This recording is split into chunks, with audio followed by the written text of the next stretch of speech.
Hey YouTube, welcome back. I'm all wrapped up. I'm still full of a chest infection. I still feel shivery and cold. It's a beautiful day, it's sunny today. Still got the garden to do and the dog to walk, and I still got to cook. All right, I can't even be bothered. And here I am instead, skiving, making a video. Right, so I'm going to play a couple of clips of some things that have gone on that demonstrate some seriously extreme behaviours, in my humble opinion. I'm just going to talk about them a little bit. Now, I know I did that poll, right, saying, do you want me to do this reaction or would you prefer just a normal video, okay? And most people said the reaction, but a couple of people said they prefer not. They don't, they're not down for the drama, or they were concerned about me being pulled back into the drama. I'm for sure not going to be pulled back into it, right? But this, all this that's going on now, I've been dying to cover it when it first kicked off with Cash Gurnan, right? And I thought, no, because if I touch on it, I feel like I'm exploiting this child, the death, the murder, right? And all of that, and it's just going to be seen as it's just for views, it's just to grow your channel, right? And it certainly isn't. The things that they were saying about Cameron, the guy that was in the house that Cash was living in, the way that they just destroyed him over the internet, an 18-year-old boy, right, young man, thrust into the limelight. Okay, they had the Daily Mail there looking around the house and all this, right? And then MGL and TM and LP, they were just absolutely, it was mostly MGL if I remember correctly. She absolutely wiped the floor with Monica and her son Cameron, the house that little baby Cash was staying in while when that tragedy happened, right? And it was just absolutely sick, and everything was screaming inside of me to say something, to make a video, to whatever, right? I don't know how many community posts I've wrote and then deleted instead of posting them, touching on this. I mean, I was sharing videos that had actually made the news of YouTubers touching on crimes, child death, child murder, and they'd actually been broadcast on freaking news channels because of the things that was going on. It was more with the cowboys from the California City, those two little brothers. If you look back, that seems to have been kind of where this all kind of like forked. There was like a fork in the road, and this Crama community kind of developed, where they're talking about these child murders or cases of children going missing, and they're scrutinizing the family members to such a degree, humiliating them, shaming them, throwing accusations around, right? Talking about their arrest records. Now, right, to some capacity, they have the freedom to do that, right? But when you're looking at it, and it's a few hundred people in a chat, and you are going through an 18-year-old's life, photos, you're driving past the house, you're laughing about him, you're giving him nicknames to mock him, right? Mocking people in that way is abusive on its own, right? Humiliating somebody in that way is abusive behavior. Shaming, the way that they were shaming Monica, right, and humiliating her. Like, they weren't just having a discussion about the state of the house, about how she looks, right? They went into minute detail to tear these people absolute from limb, right? They destroyed them. It was sick to watch. It was disgusting. MGL then showed the coffin, right? Put it behind a paywall. We had all that. If you want to see the video with the coffin, you've got to pay for the membership, right? And what kicked it off for me, all of this, as I've been watching it, was when LP started with the candles, right? And straight from the off, I was saying on my Twitter, it felt like to me and looked like absolute exploitation and manipulation, right? Jumping onto tragedies in order to cash in with them, or using the tragedies or exploiting the tragedies in order to grow a business, right? That is how it was, right? That isn't just how it looked. That is how it was. People can say intent doesn't matter. If somebody's doing something good, then they're doing something good. So, you know, praise them for it or leave them alone, right? Dark people narcissistic people, narcissists, toxic individuals, they will do good things or seemingly good things, right, as part of their mask, right? There will be no narcissistic, toxic person does something nice just to be nice. It doesn't happen, right? They can't turn their disorder on and off. They can't turn the narcissistic thinking on and off. It's them that first. How can it benefit me? How can it grow me? How can I grow from it? What can it do for me? That is their attitude to absolutely everything, even their own children, right? So I've made a couple of notes, and I have got a couple of clips that I just want to play and talk about. I know this sounds all it probably sounds all shambolic, but this for me goes back to the Cash Gurnan, and it went back to Diane, right? I can remember when MGL and TM were heading up the majority of our community, and I remember instinctively, right, recognizing that this is a bad idea. They are getting, right, too much power and too much attention. There was too many people willing to throw themselves down in front of them, right? It was weird. And then when they started on about the going into Diane's real life, and I was like, no, this isn't okay. Even friends of mine, OGs, right, I saw them siding with what they were doing, right? It's always been a huge no in our community. We don't go into real life. You do not go into real life. You don't have a right to go into anybody's real life like that, right? But because the way that they manipulated the audience, right, the subscribers, they just kept, gearing them up, egging them on. We have to take her down. We have to find out. Like, they kept insinuating loads of mystery, trying to peek at people's curiosity so they'd be cool with going along with it. It was just absolute fucking bullshit from where I was sat, right? So I'm watching all these people say that, yeah, it's okay to go into Diane's real life because of A, B, and C, right? People that have always been staunch against doing that before. And I remember saying to one person in particular, those three, LP, TM, and MGL, right? All three of them have narcissistic traits, right? They do, period. There's no arguing. Allowing them this much power and pull in the community of being decider and dictator of what's going to happen and what's happening next, right? And just allowing them to lead this bloody entourage of people on to take Diane down is fucking dangerous, giving people that much power, right? This is why police officers, security guards, prison officers, right? They have a uniform, they have a wage packet, right?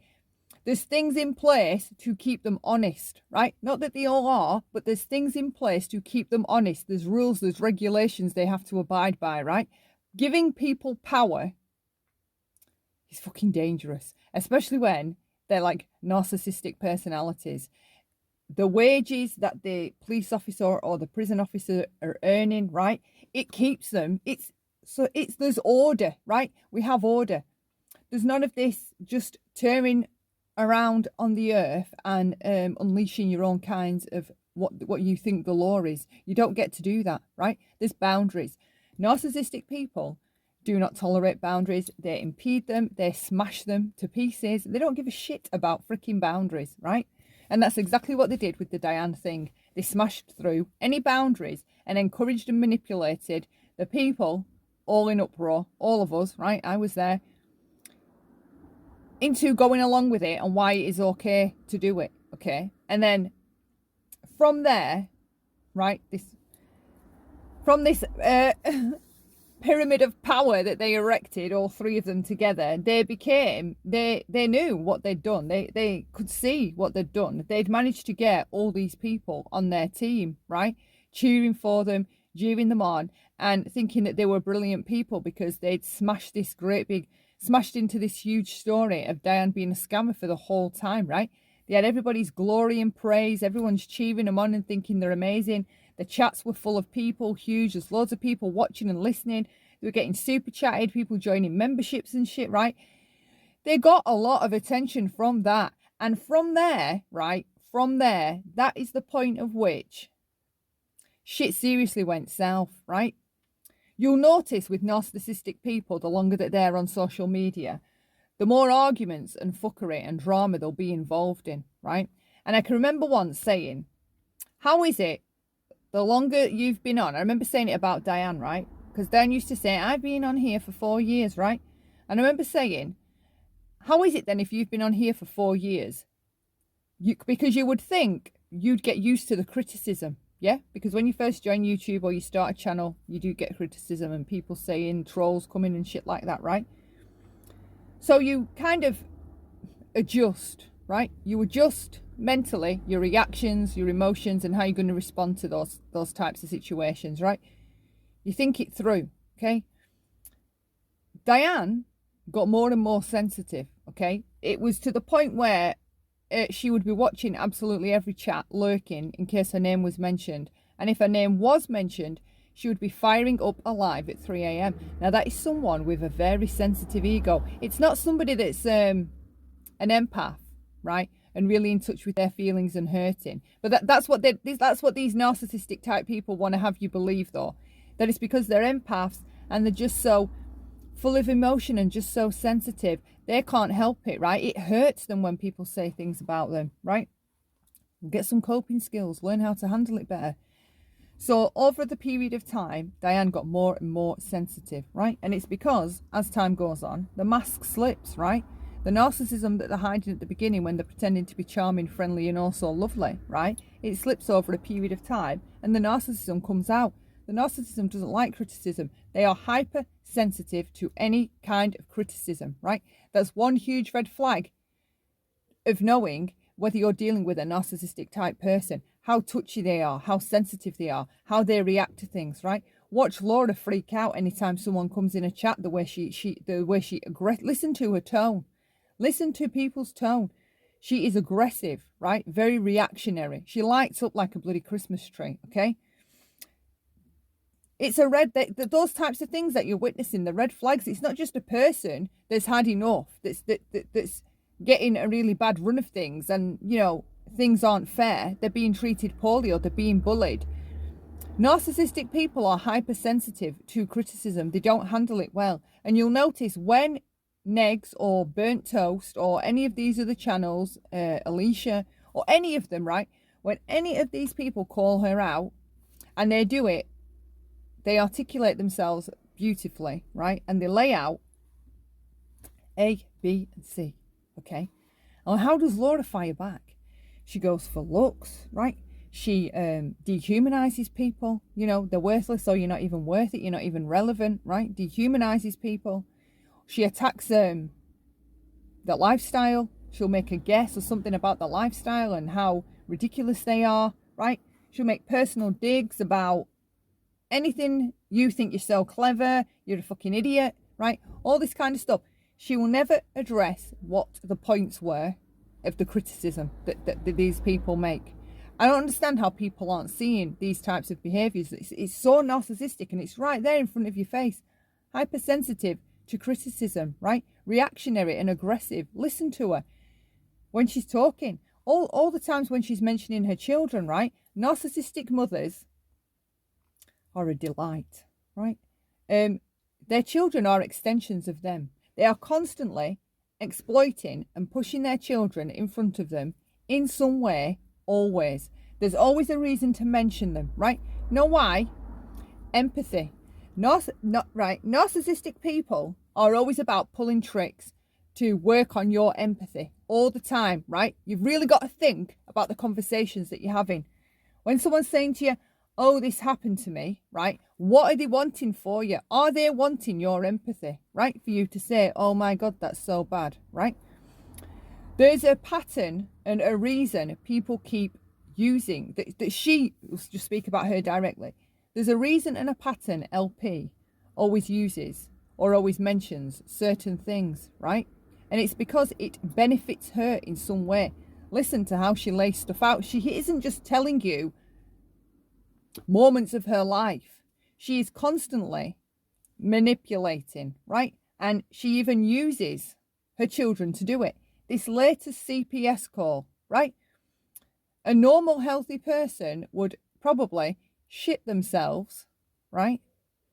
and change something drastically that they were doing, okay, they'd probably not want to talk about it online, because telling people, toxic people in the audience, whoever's listening, that you're having these terrible things happen to you, they have a sadistic streak to do that thing in the first place, so they're only going to enjoy it. So you're not helping yourself telling the world, oh, I've had another CPS call, right? You are fueling and feeding whoever it is that's done it, okay?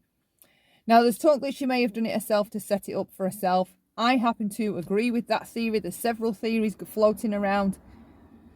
I'm not going to talk about right?